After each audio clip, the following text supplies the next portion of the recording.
Pernahkah kamu mendengar tentang Gunung Kawi, sebuah tempat di Jawa Timur yang terkenal bukan karena keindahannya, tapi karena cerita mistis yang menyelimutinya? Tempat ini dipercaya sebagai salah satu lokasi pesugihan paling angker di Indonesia. Disinilah orang-orang yang putus asa datang untuk membuat perjanjian dengan makhluk gaib demi satu tujuan: kekayaan instan. Tak peduli siapa yang harus dikorbankan, tak peduli dosa seperti apa yang harus ditanggung, karena bagi mereka yang penting adalah hidup enak. Sekarang juga, tapi di balik harta yang datang dengan mudah, selalu ada harga yang jauh lebih mahal: nyawa, ketenangan, dan bahkan akal sehat. Kisah yang akan kamu dengar ini bukan sekadar dongeng. Ini cerita yang berkembang dari mulut ke mulut, tentang seorang pria biasa yang berubah menjadi kaya raya hanya dalam semalam. Namun di balik itu, ada kegelapan yang perlahan merenggut segalanya darinya.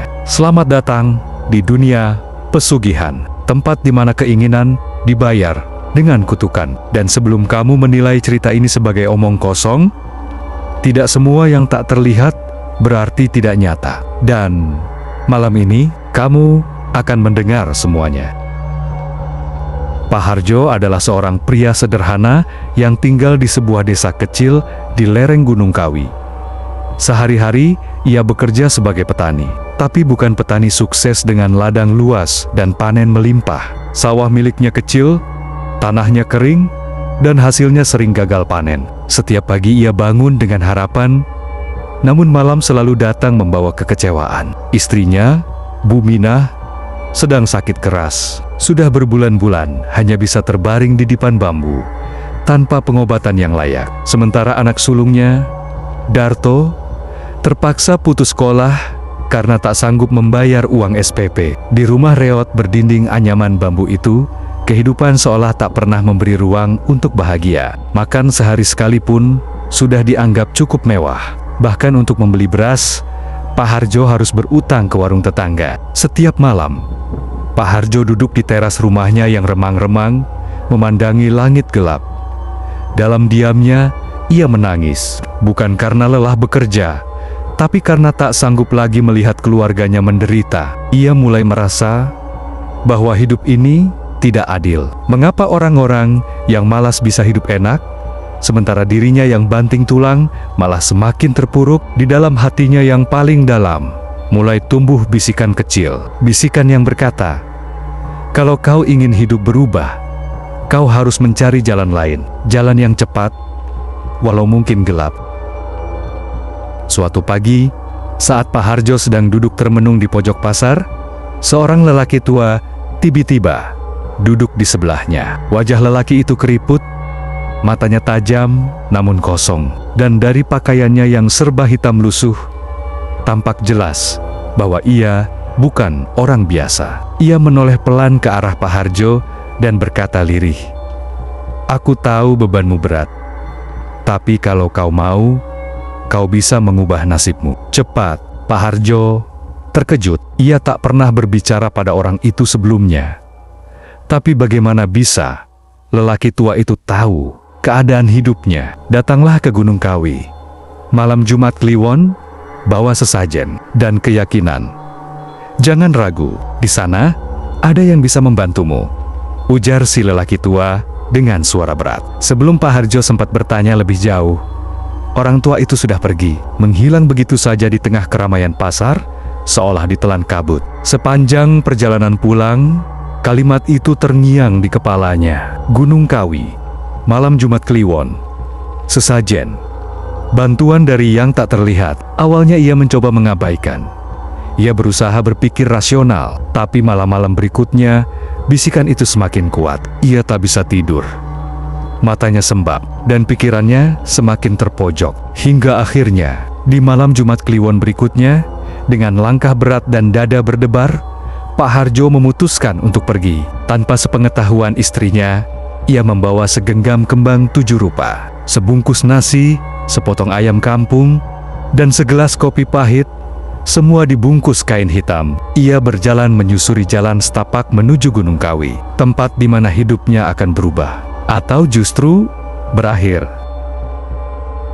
Malam itu, Langit tertutup awan gelap, tak ada bintang, tak ada bulan, hanya suara angin yang menyusup dingin menembus tulang. Pak Harjo melangkah seorang diri, menyusuri jalan setapak menuju Gunung Kawi. Kakinya gemetar, bukan hanya karena takut, tapi karena ia tahu malam ini ia sedang melangkah ke dunia yang berbeda. Sepanjang jalan, ia hanya berbekal senter kecil dan bungkusan kain hitam berisi sesajen. Tapi cahaya senter tak mampu menembus pekatnya kabut yang mulai turun perlahan. Pohon-pohon tinggi di kanan kiri jalan seakan mengawasinya. Daun-daun bergoyang renting-renting berderak, seperti berbisik dalam bahasa yang tak ia mengerti. Semakin jauh ia melangkah, suasana semakin sunyi. Tak ada suara jangkrik, tak ada suara burung malam, hanya langkah kakinya sendiri yang terdengar. Dan entah mengapa, kadang terasa seperti ada langkah lain yang mengikutinya dari belakang. Tiba di sebuah persimpangan kecil, Pak Harjo berhenti. Ia melihat sekeliling, ragu. Tapi tiba-tiba ada asap tipis mengepul dari balik semak-semak. Dan dari dalam asap itu muncul sosok berjubah hitam. Wajahnya tertutup kain. Hanya matanya yang terlihat merah, tajam, dan tak berkedip. "Kau datang tepat waktu," kata sosok itu pelan. Tanpa berkata apa-apa, Pak Harjo hanya mengangguk dan mengikuti sosok misterius itu. Mereka berjalan diam-diam, menembus kabut, melewati batu-batu besar, hingga akhirnya tiba di sebuah tempat yang sangat sunyi. Di tengah hutan itu, ada sebuah altar batu tua. Di belakangnya berdiri pohon beringin besar dengan akar yang menjuntai seperti tangan raksasa. Di sekelilingnya, ada beberapa lilin merah menyala dengan api kecil yang tak berkedip, seolah menyala tanpa angin. Tempat itu terasa asing, dingin, dan penuh tekanan. Jantung Pak Harjo berdetak cepat. Ia tahu, inilah titik yang tak bisa lagi ia mundur darinya. Sosok berjubah hitam itu menatapnya, lalu berkata pelan, "Kau siap?" Pak Harjo mengangguk pelan, meski dalam hati rasa takutnya sudah hampir tak tertahan. Tapi ia tetap diam. Ia sudah terlalu jauh untuk mundur. Sosok berjubah hitam itu mulai menata sesajen di atas altar batu. Kembang 7 rupa ditabur membentuk lingkaran. Nasi dan ayam kampung diletakkan di tengah, sementara segelas kopi pahit ditaruh tepat di depan akar pohon beringin. Kemudian ia memotong sehelai rambut Pak Harjo, membungkusnya dengan kain hitam kecil, dan menaruhnya bersama sesajen. "Duduk di sana. Tutup mata. Jangan bicara. Jangan menoleh. Apapun yang kau dengar, diam," bisiknya. Pak Harjo menurut. Ia duduk bersila di hadapan altar, mata terpejam, napas terengah. Seketika udara di sekitar menjadi dingin. Sangat dingin. Seolah suhu turun drastis hanya dalam hitungan detik. Lilin bergetar. Tanah terasa berdenyut, dan dari kejauhan terdengar suara gamelan tua dimainkan pelan-pelan. Irama yang menakutkan, seolah datang dari dunia lain. Kemudian suara itu muncul. Bukan suara manusia, tapi suara berat, serak, bergema langsung di dalam kepala Pak Harjo. "Aku mendengarmu. Aku tahu kau menginginkan kekayaan, tapi segala yang kau minta tak pernah gratis." Pak Harjo menahan napas. Keringat dingin membasahi leher dan punggungnya. Ia tak berani membuka mata, apalagi bicara. Suara itu terus berbicara. Kini lebih pelan, namun lebih mengerikan. "Aku akan memberimu apa yang kau mau. Uang, harta, kekuasaan. Tapi sebagai gantinya, tumbal pertama, darah dagingmu sendiri." Jantung Pak Harjo seperti berhenti berdetak, tapi ia tetap diam, tak menjawab, tak menolak. Dan saat mantra terakhir diucapkan oleh sosok berjubah hitam itu, angin kencang menerpa altar. Lilin padam seketika, pohon beringin bergoyang liar. Dan dari dalam kegelapan terdengar suara tawa pelan, tawa mengerikan. Ritual telah selesai. Perjanjian telah dibuat, dan hidup Pak Harjo tidak akan pernah sama lagi. Esok paginya, Pak Harjo kembali ke rumahnya. Wajahnya pucat, matanya merah, dan langkahnya pelan seperti habis berlari jauh. Padahal Ia hanya berjalan. Ia tak bicara banyak. Ia hanya bilang pada istrinya bahwa ia baru pulang dari mencari obat keluar desa. Buminah, meski heran, tak banyak bertanya. Badannya terlalu lemah untuk curiga. Tapi sejak hari itu, segalanya berubah. Seseorang datang ke rumah mereka. Seorang pengusaha dari kota menawarkan tanah kecil milik Pak Harjo yang selama ini tak laku dijual. Anehnya, si pengusaha menawar dengan harga yang sangat tinggi, jauh dari harga pasar. Lalu tak lama setelah itu, hasil panen di sawah Pak Harjo tiba-tiba melimpah. Padi tumbuh subur, tanpa pupuk, tanpa perawatan lebih. Bahkan, warga desa pun bingung melihat sawahnya yang mendadak jadi hijau dan indah. Uang mulai mengalir deras. Pak Harjo membeli motor baru. Ia merenovasi rumahnya. Bahkan ia mulai dikenal sebagai juragan baru di desa. Semua orang kagum, semua iri. Namun, hanya Pak Harjo yang tahu bahwa semua kekayaan itu bukan hadiah. Itu adalah pembayaran awal dari perjanjian yang ia buat. Perjanjian berdarah di bawah pohon beringin Gunung Kawi. Dan seperti yang sudah dijanjikan, tumbal itu akan datang, cepat atau lambat. Tapi malam itu, Pak Harjo memilih untuk berpura-pura bahagia. Ia tertawa, makan enak bersama keluarganya, seolah semuanya baik-baik saja. Padahal jauh di dalam hatinya, ia tahu waktu terus berjalan dan perjanjian itu tak bisa dibatalkan. Hari-hari berlalu, kekayaan Pak Harjo terus bertambah. Rumahnya kini megah. Mobil terparkir di depan rumah. Ia bahkan menyewa beberapa orang untuk mengurus sawahnya yang kini semakin luas. Namun, di balik semua kemewahan itu, ada sesuatu yang mulai terasa janggal. Buminah, istrinya yang sempat sembuh perlahan, tiba-tiba kembali sakit. Kali ini jauh lebih parah. Tubuhnya kurus kering, dan setiap malam mengigau, menyebut nama anaknya, Darto, berulang-ulang. Sementara itu, Darto, anak sulung Pak Harjo yang selama ini ceria, mulai berubah. Ia sering diam, matanya kosong. Beberapa kali terlihat seperti berbicara sendiri di sudut kamar. Suatu malam, suara jeritan terdengar dari dalam rumah. Pak Harjo berlari menuju kamar Darto, dan ia mendapati anaknya kejong-kejong di lantai. Mata Darto melotot, mulutnya komat kamit, dan dari hidungnya mengalir darah segar. Pak Harjo panik. Ia memanggil dukun, membawa anaknya ke rumah sakit. Tapi tak ada yang bisa menjelaskan penyebabnya. Semua dokter bilang, kondisi anaknya normal. Tapi jelas, anak itu sedang tidak baik-baik saja. Malam berikutnya, Darto kembali kesurupan. Kali ini lebih parah. Dengan suara yang bukan suaranya, ia berteriak, "Sudah kubayar dengan darah. Jangan ambil nyawanya, jangan ambil anakku." Pak Harjo langsung tersungkur.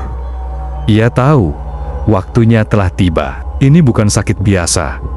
Ini adalah tumbal pertama yang diminta dalam perjanjian itu. Dan benar saja, esok paginya, Darto ditemukan tak bernyawa di kamarnya. Mulutnya terbuka, matanya menatap langit-langit, dan tangannya menggenggam kembang 7 rupa yang tak seorang pun tahu dari mana asalnya. Tangisan Pak Harjo pecah, tapi semua sudah terlambat. Ia telah menukar nyawa anaknya sendiri demi kekayaan yang kini terasa seperti kutukan. Dan ia tahu, ini baru awalnya. Setelah kematian Darto, rumah Pak Harjo tak lagi sama. Sekalipun kini dipenuhi barang mewah dan perabot mahal, suasananya selalu dingin, sunyi, dan menakutkan. Buminah jatuh sakit lagi. Tapi kali ini bukan sekadar fisik. Ia sering berbicara sendiri, memandangi sudut ruangan sambil menangis, atau tersenyum aneh tanpa alasan. Dia datang setiap malam. "Anak kita," tapi matanya kosong. Begitu gumamnya setiap pagi. Pak Harjo semakin tertekan. Ia mulai mendengar suara-suara dari loteng, dari kamar mandi, dari bawah ranjang. Pintu yang terkunci mendadak terbuka sendiri. Cermin retak tanpa sebab. Lilin di ruang tamu menyala sendiri, meski tak ada yang menyalakan. Kadang di tengah malam, terdengar suara langkah kaki kecil yang berlari-lari di dalam rumah. Padahal Tak ada siapa-siapa. Dan yang paling menakutkan, suara Darto memanggil dari belakang rumah, memanggil ayahnya untuk ikut bermain. Pak Harjo mulai kehilangan akal. Ia mendatangi dukun-dukun terkenal, paranormal, bahkan ustadz. Tapi semuanya berkata hal yang sama. Ini bukan gangguan biasa. Ini ikatan jiwa, dan ia sudah menyerahkan dirinya. Suatu malam, Pak Harjo bermimpi. Dalam mimpinya, ia melihat Darto duduk di bawah pohon beringin di Gunung Kawi. Wajahnya pucat, tubuhnya dibalut kain kafan, dan mulutnya bergerak tanpa suara. Lalu dari balik kabut muncul sosok berjubah hitam, tersenyum lebar, berkata pelan, "Tumbal pertamamu sudah kuambil. Kau tahu, masih ada yang harus dibayar." Pak Harjo terbangun dengan tubuh basah oleh keringat. Tapi mimpi itu bukan sekadar bunga tidur. Karena di depan rumah, ia menemukan bunga kembang kantil yang basah oleh embun. Persis seperti di altar ritual. Ia sadar teror ini belum selesai, dan pesugihan itu masih menuntut tumbal berikutnya.